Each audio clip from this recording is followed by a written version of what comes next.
Hello lovely friends, how are you all doing today? I hope you're well, I hope you're cosy. I feel quite cosy today, snuggled in my hoodie. Yay, got some more books for you today, and it's a real mixed bag today. I've got a cookbook, I know. I've got a murder mystery, and I've got a book I don't know how to describe, don't know how to categorise it.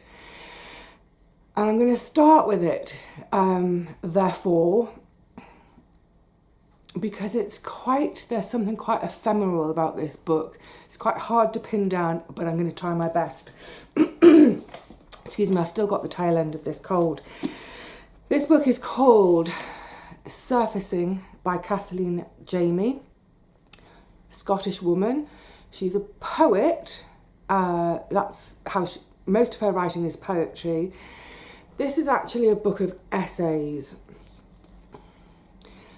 There are 3 essays in here which are quite long, and they're interspersed with a couple, sometimes one or 2 shorter ones between. Gosh, where to begin? When I picked this book up, so firstly the cover attracted me to it. For once, this is a book I bought brand new at full cover price. It was published in 2019, and I bought it on Boxing Day 2019 when I was out for the day with my sister. And there's all these beautiful sort of artefacts on the front. Reading the flyleaf a bit, I thought it was going to be all about archaeology or perhaps mudlarking. That's the sort of, finding treasures that are washed up in either, excuse me, beach or, there's a lot of people go mudlarking on the Thames. So when the tide goes out, looking for those treasures which have been washed up. So I suppose in a nutshell, this book, it is about the idea of things surfacing, whether it's through an archaeological dig or through bits of broken pottery which are churned up after a field is ploughed. But it's also about memories that surface, emotions that surface. It's written in prose, I say they are essays. And her writing style, for the most part throughout, it's very sort of, it's journalistic reportage. It's pithy. There's a lovely pace to all the essays, but that poet in her comes out occasionally. Every few pages or so, there'll be a paragraph, less than a paragraph even, a few sentences which are incredibly succinct, terse even, maybe a sentence that's only 4 words, but they are such perfectly chosen, crystal clear words that we can feel the poet in her coming through. And they're lovely moments because I found all of the essays incredibly thought-provoking, sometimes quite challenging, emotionally challenging sometimes, but these little moments that are dropped in of almost poetry, they're like lovely little breathing spaces littered throughout the book where it's like I surface, I come up for some air and let everything calm down again. So as I mentioned, there are 3 longer essays. The first one is she's at an archaeological dig at the far end of Alaska, just before you get to the Bering Sea, and it's an Inuit settlement from about 500 years ago from the Yup'ik tribe. The tribe still live there, but a few hundred meters away.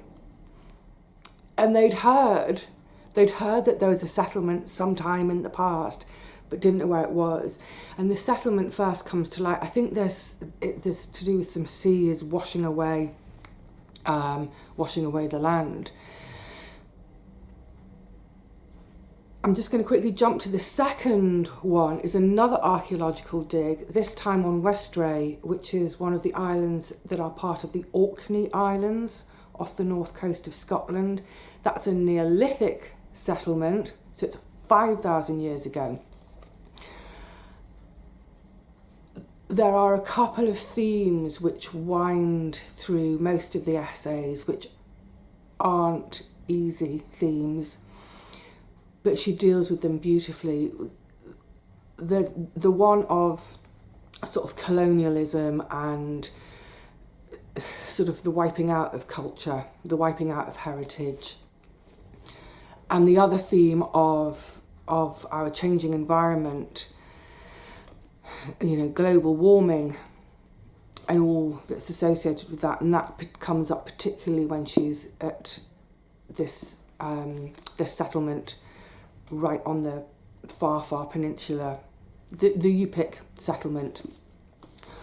But she deals with both of those with so much grace. None of it is, she doesn't scream and shout, she doesn't ram it down our throats, but it's there because, you know, it's a fact. You can't kind of discuss what she's discussing without that coming up. She handles it really, like I said, with a great deal of grace. I thought that was beautiful.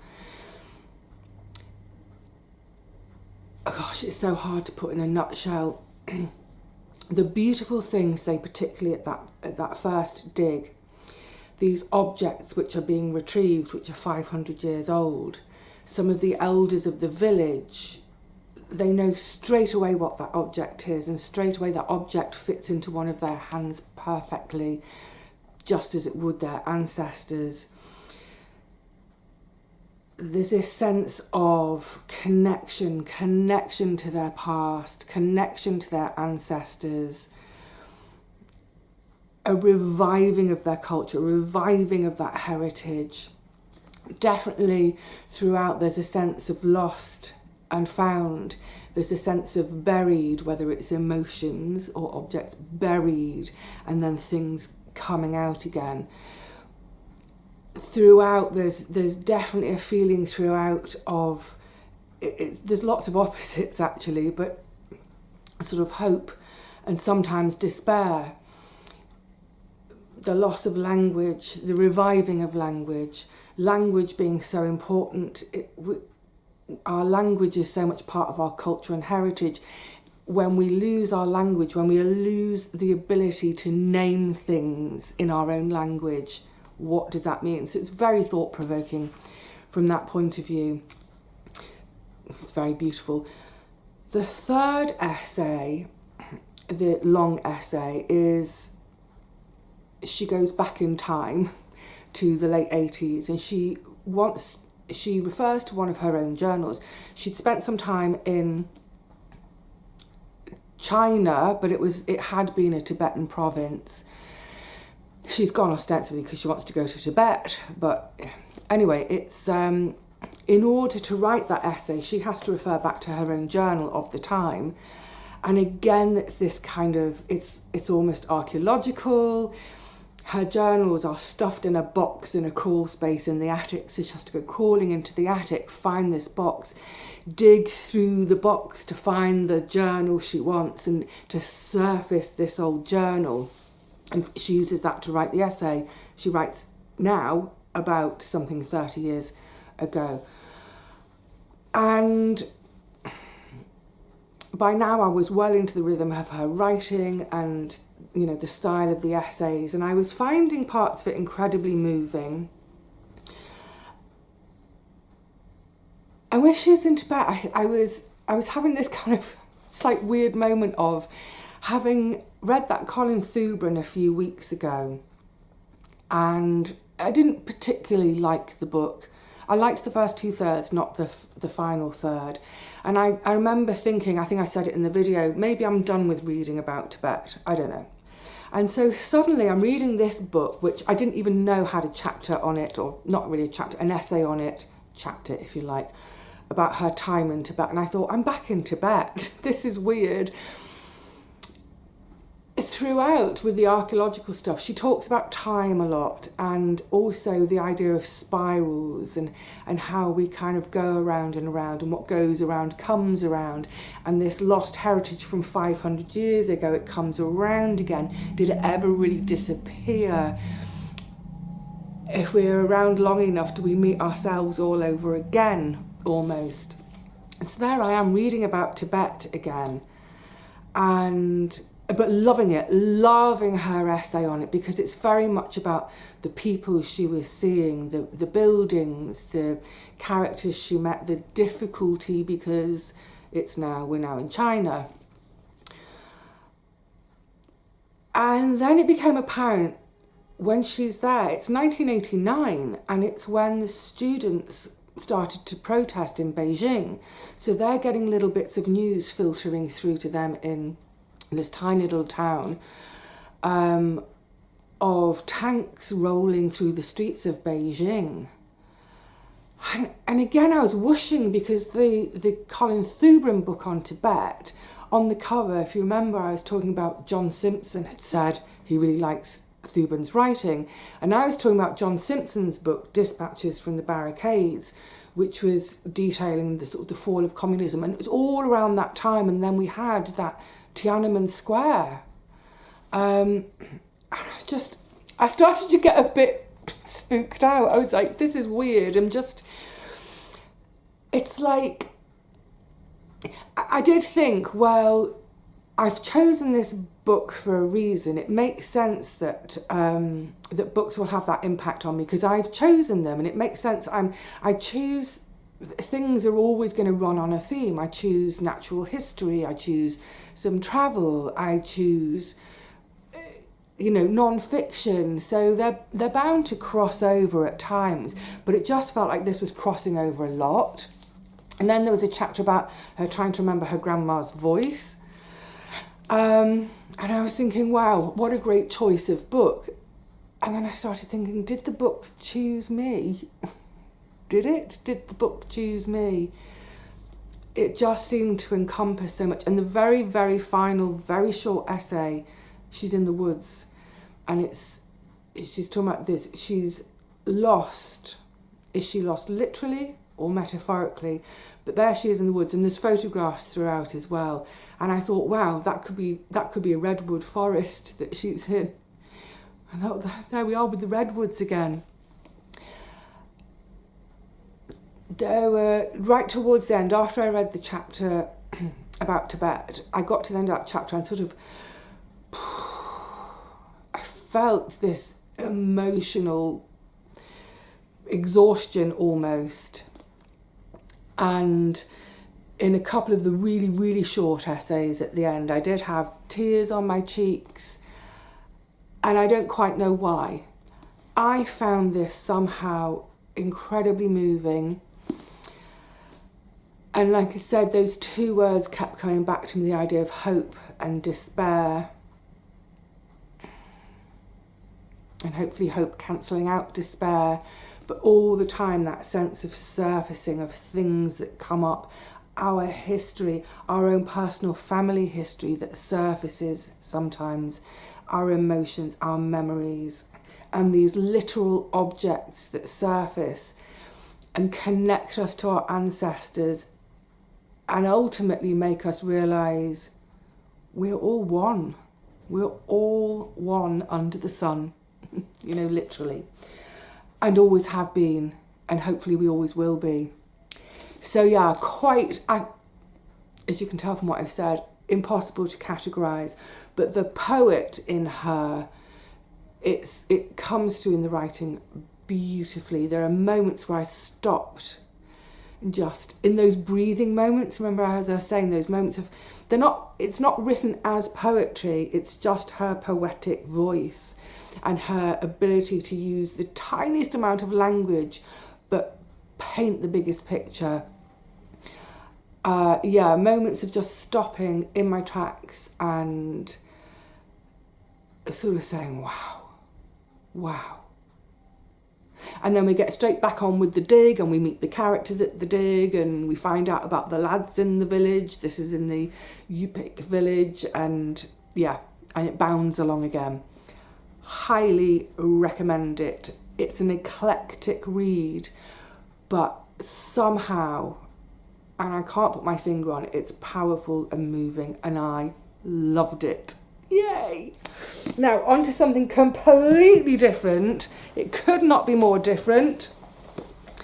So, you know, I rarely read fiction, but it's winter, it's kind of around Christmas, New Year's time. It's time to have a bit of fun with fiction. Death on the Riviera by John Bude, in this British Library Crime Classics series. It's still a mouthful no matter how many times I say it. So this was sent to me by C, just said C, thank you. It's a fun, quick read. Why is that page marked? Oh yeah. So on the Riviera, it's the 50s. We've got two detectives from the UK who are travelling down to the Riviera, south of France. Essentially, they're trying to break up a racket that's going on with counterfeit money being printed. So our two detectives, off they go to the south of France. In the south of France, we are introduced to the characters at Villa Paloma, and it immediately got a bit Agatha Christie for me. We've got the lady of the house. She's a bit sort of like louche. We've got her niece, who is, you know, steadfast, sensible gal. We've got the lady's companion. We've got the spiv bloke. So there's a lot of characters in it, but they are, in a way, they're stock characters. So as soon as she starts to describe, say, the chap, the kind of slightly spivvy chap, we go, okay, I can picture him. I know what sort of character he is. So there's not a lot of detail and depth given to each character, but they're so familiar to us, we can fill all that in for ourselves. And yes, there are lots of characters, but because they are these quite stock characters, it's easy for us to remember who they are and what they're about. And I found, and I think anyone would, that as I was reading it, in my head, I was picturing it as a 2-hour film for TV, drama for TV. And I was imagining all the different actors. I was casting it. I'm the director and the caster. So yeah, you can just picture all your favourite actors in it. It's archetypal, let's say that. The villa, the cast of characters, the coppers on their way. What else do I want to say about it? It's really quite simple. Yeah, I kind of, in the end, I thought it's sort of like Enid Blyton meets Agatha Christie.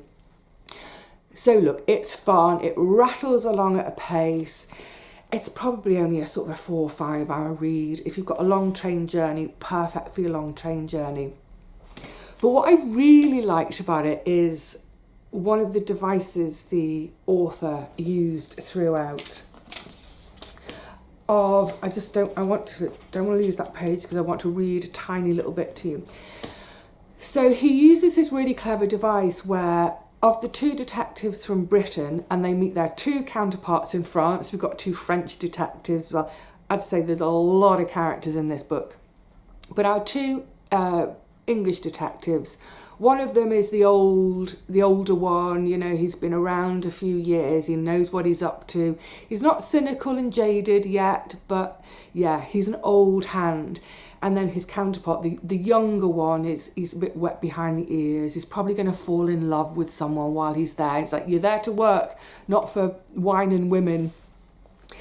So the older of the two detectives, and this is the device, we get a lot of passages in the book where he's thinking aloud to himself. So, for example, without giving anything away, he might be thinking to himself, yes, so if they were seen getting on the boat at 9 o'clock, well, they couldn't have been at the villa, but maybe what was left at the villa had been left at 6 in the afternoon. No, that wouldn't work because they couldn't have done it at 6 o'clock because at 6 o'clock they were at the casino.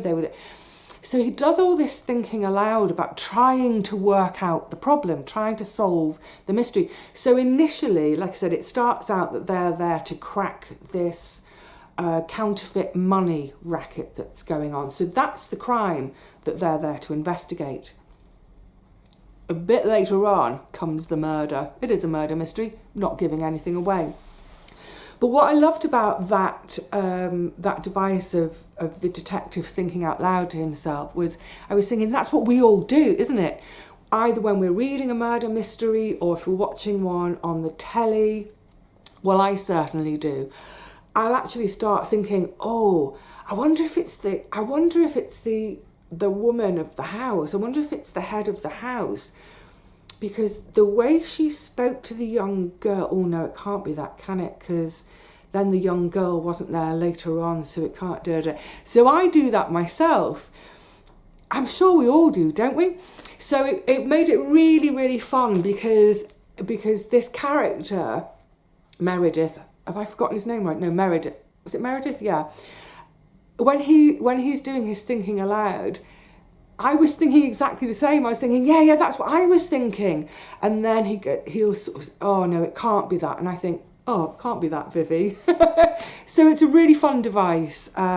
It was utterly reflecting what I was thinking.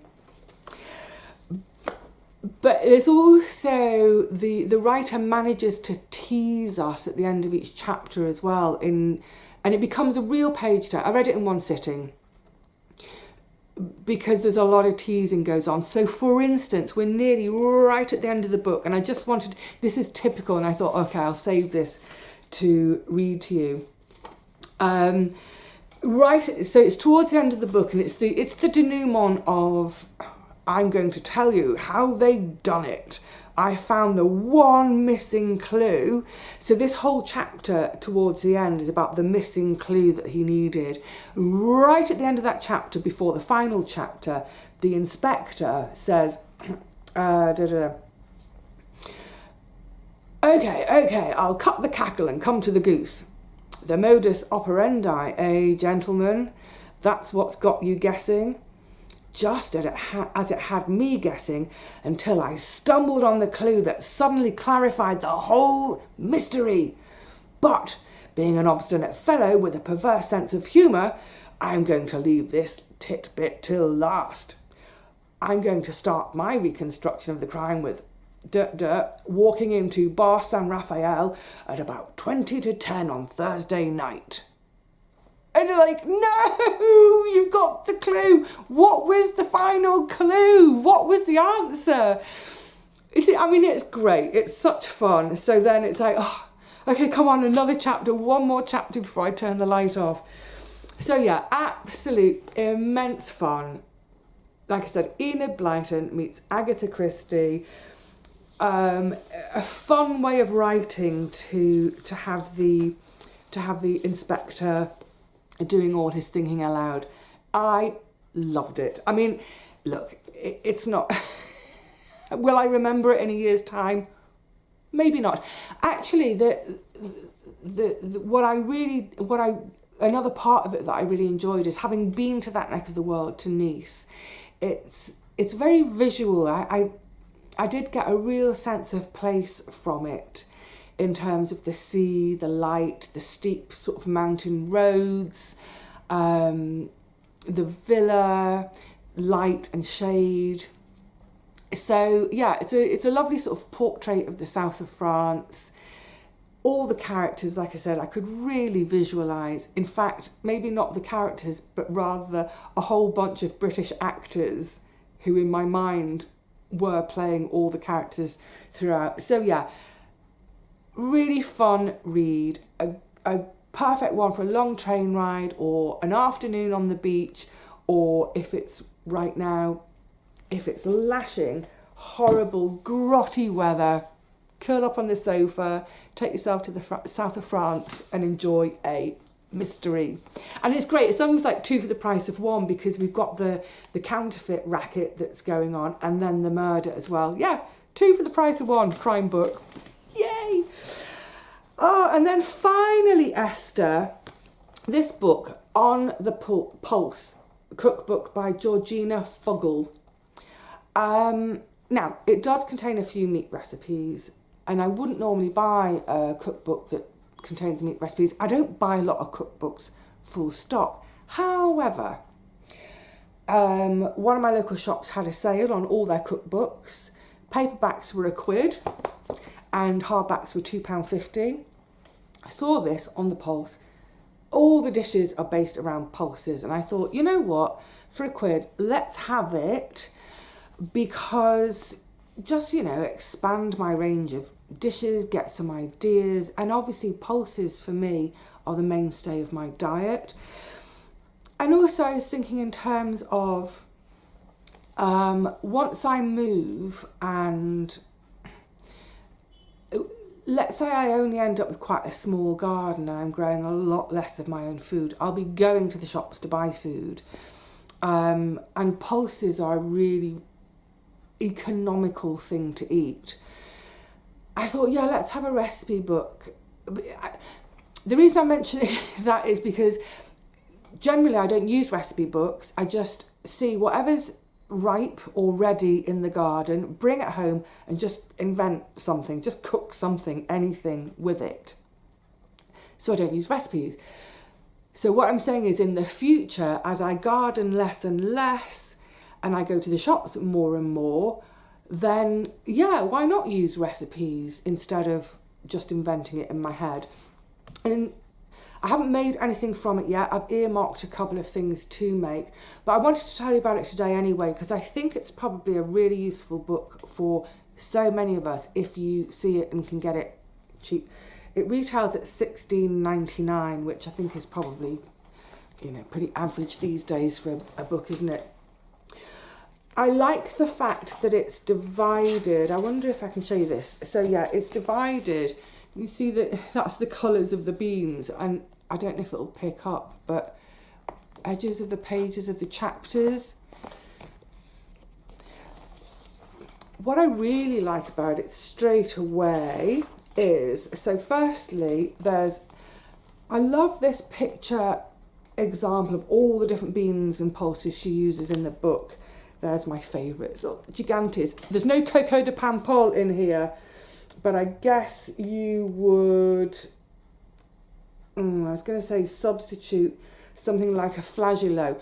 What I liked about this kind of visual showing of all the different beans and pulses, I did think, well, if you've got a bean, especially if you're growing some heritage beans, as I've done over the years, where, you know, you go online, you're trying to find out something about them, and there's just no information, there's no recipes, whatever.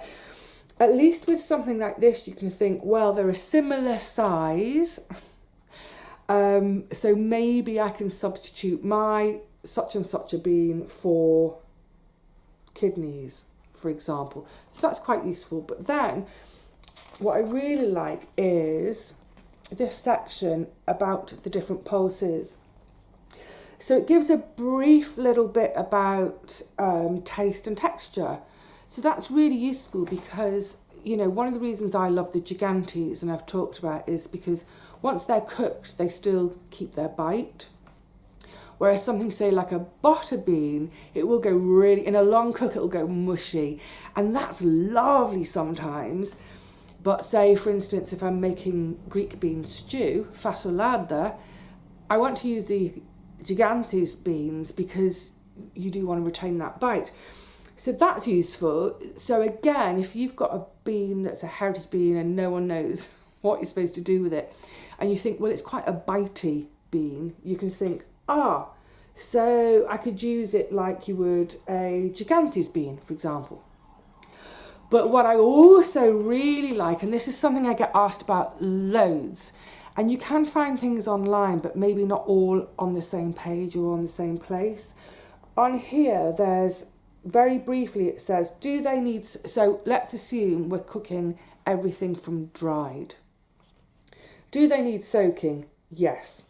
And then cooking time, once they've been soaked, 1.5 hours to 2 hours at a simmer.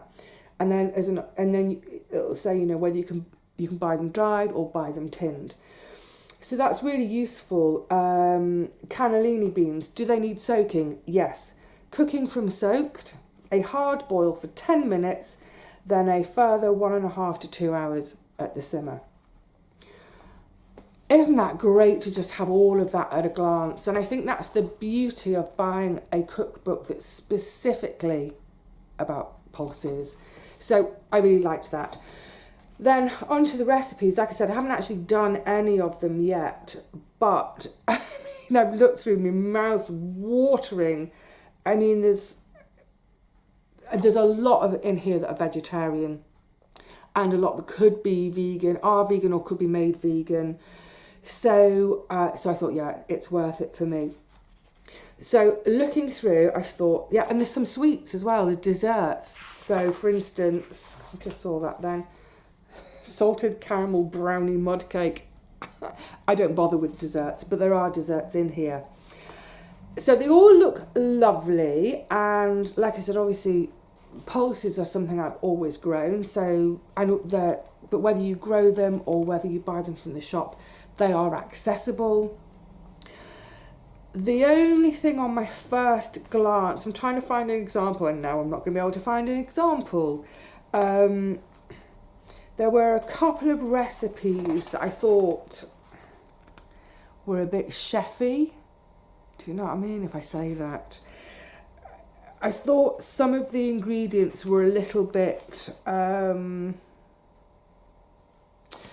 zhuzhy, maybe a bit unnecessary, maybe a bit less accessible. However, I think if you're even marginally confident in the kitchen, am I confident in the kitchen? I don't know that I'd say I'm confident in the kitchen, but I'm happy enough to have a go. Put it this way, I think with some of the recipes, I'd look at the ingredients and think, well, I don't have any of that, and I'm not going to buy a whole jar of it just for one recipe. I can either do a substitution or leave it out. I know there will be some purists amongst you possibly who will say, no, first time you try it, do it exactly as the recipe says. I go with that, you know, I think, yeah, you're probably right. I really can't find an example now, and it's annoying me.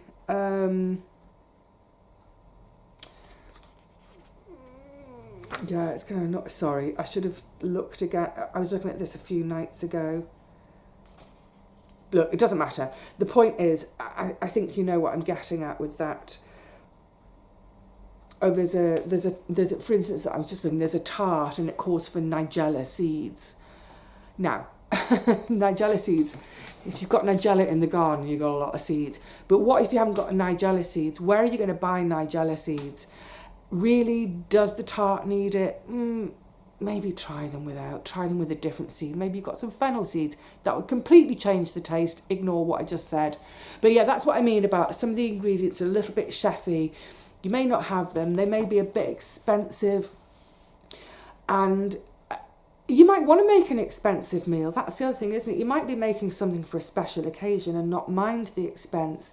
But for me, one of the whole points of cooking with pulses is that it's cheap and cheerful, readily accessible for most of us on most of our high streets. You know, most of the supermarkets will sell you a tin of kidney beans or a tin of chickpeas. Even if you don't, say like me, I've got my lovely Turkish supermarket where I can buy big bags of dried beans if I've had a crop failure, for example. So yeah, I am recommending Georgina Fuggle's On the Pulse. Just going to quickly look to see when it was published. Sorry, I should have looked before I sat down. Where are you? 2017. So it's 6 years ago, but I would imagine you'd still be able to find copies. Or the thing with cookbooks, especially if you've got a library near you, ask if they can get a copy in for you, because I think the thing with recipe books, I don't have many. Quite often with a recipe book, there'll be 2 or 3 recipes in it that, yeah, they're great, I'm going to use them over and over again, and you might want to copy them into your own recipe folder. notebook, however you keep recipes, and then return the book to the library rather than having loads of books where you only use 1 or 2 recipes. So yeah, if you can borrow a copy, even better. But I thought for £1, yeah, in for a penny, in for a pound. Right, my lovelies. Oh, excuse me. Oh, that's it for today. I'm not sure what the next book video will be, because it's either going to be, we might go back in time to, oh my goodness, I've been looking back at some of the old videos and thinking, wow, did I read that? Oh, I've forgotten. So we might be going back in time, or, because I can let you in on it right now, of my Christmas treats, my treats for a tenner, I've already read 2 of the books in there, plus I've been gifted other books, so yeah, romping through that lot. So we might have those next. Not sure, we'll see. But whatever, we'll have some more books again really soon. So until then, happy reading, cosy reading. Look after yourselves, lovelies. Look after this. Oh, and yeah, look after your tummies too. Until the next one, cheerio.